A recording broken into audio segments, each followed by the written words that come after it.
All right, earlier today, it was Greenpeace protesters unfurling a resist sign from a 270-foot crane right near the White House. Greenpeace long been against the Keystone Pipeline and not too pleased to see that Donald Trump is sort of restarting it here via an executive order. It was an executive order, though, that a lot of union leaders liked, including this one.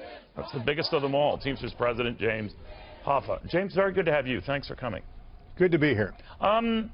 This was fully supported by unions, and just to be clear, you were consistent about this when President Obama rejected it. So you welcome this.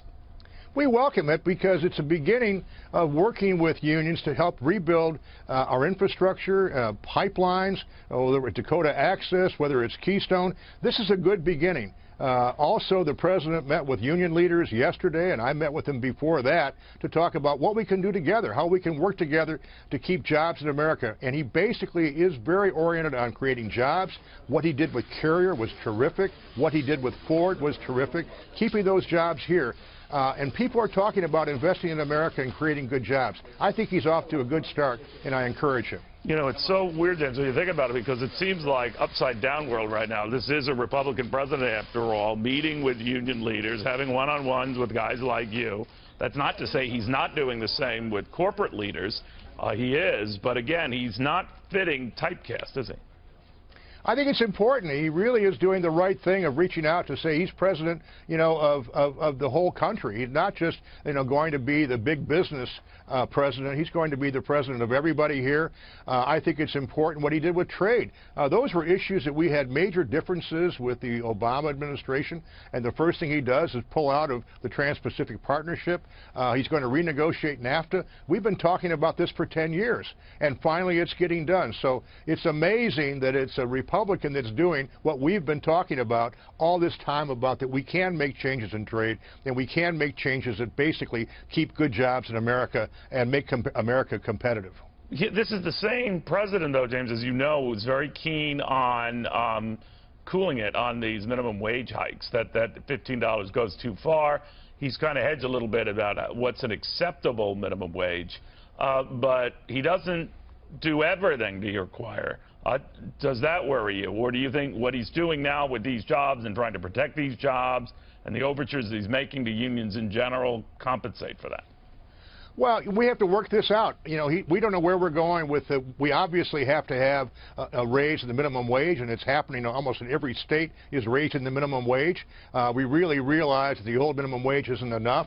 We're going to work with him to try and find the right minimum wage. It's got to be more than what it is now. We've got to help all Americans, especially those out there that are not fortunate enough to be wealthy or to have lots of money, like the people that are out there, and basically get these people a raise. And I think he realizes that, and it's a consensus. So what the number is, I don't know, but we're going to encourage him to make it as high as possible. You know, there had been talk, and it's not really ever gotten beyond that, that the administration, the Trump administration, is keen on putting a tariff on all imports that come into this country. They have refuted that. It still hangs out there, so I don't know what's true or not, I should posit. But how do you feel about that? Because some have listened to that, some corporate leaders, and said, whoa, that's a slippery slope, could lead to trade wars, never good for anyone down the road. What are you saying? Well, I think it's a great beginning, because I think that's one of the major things that made Ford do what they did. When he started talking about tariffs, whether he could do it legally or not, I don't know. But it's certainly going to stimulate a renegotiation of NAFTA. Well, that's a tremendous threat to start out by saying, I'm going to put a tariff on everything made in Mexico.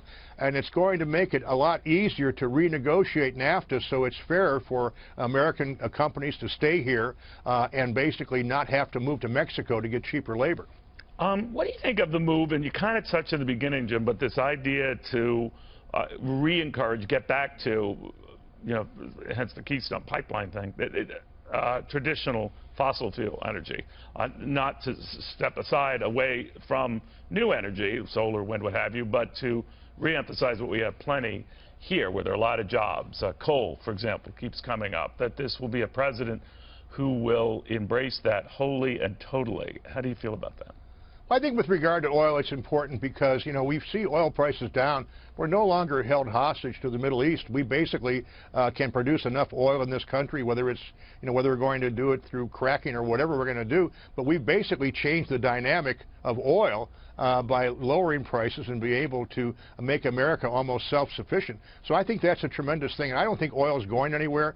Obviously, the combustion engine, internal combustion engine, is going to keep out there. We need gasoline in this country, and that's where it comes from. So I think it's going to keep on.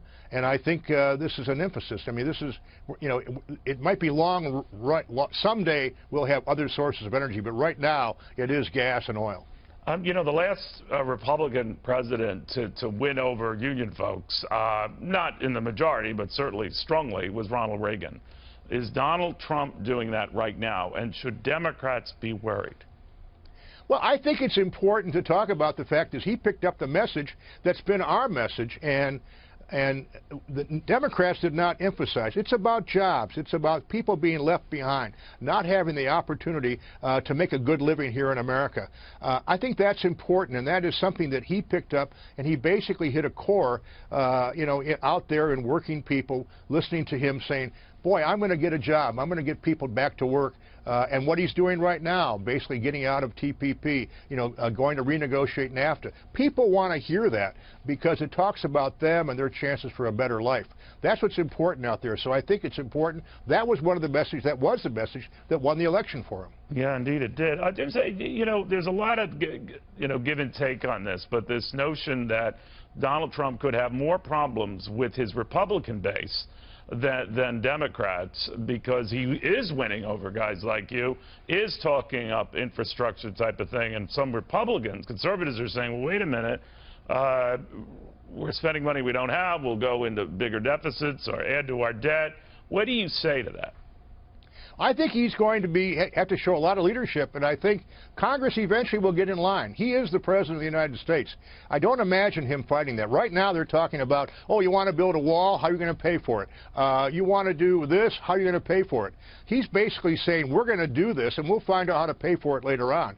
That's going to cause a problem with regard to, you know, the Paul Ryans and people like that want to basically balance the budget. He's saying we've got to be dynamic, we've got to be aggressive, we've got to go out there and build the wall. The things he talked about, he is basically going out and fulfilling, whether it's TPP, whether it's NAFTA, whether it's build the wall. You can see he's going right down the checklist. And he's not saying how we're going to pay for it. It's important to go out and do it because that's what I ran on, and that's what the American people expect. And you support the wall building thing? Well, the wall, I think we have to have an orderly operation with regard to our border. Anybody that has a country where anybody can walk in, I think, is a problem. I think we have to have an orderly issue of immigration. We can have immigration. I'm not against immigration, but the answer is we have to have people come in here in an orderly fashion. James Hoffa, Teamsters General President. Good seeing you again. Thank you very much.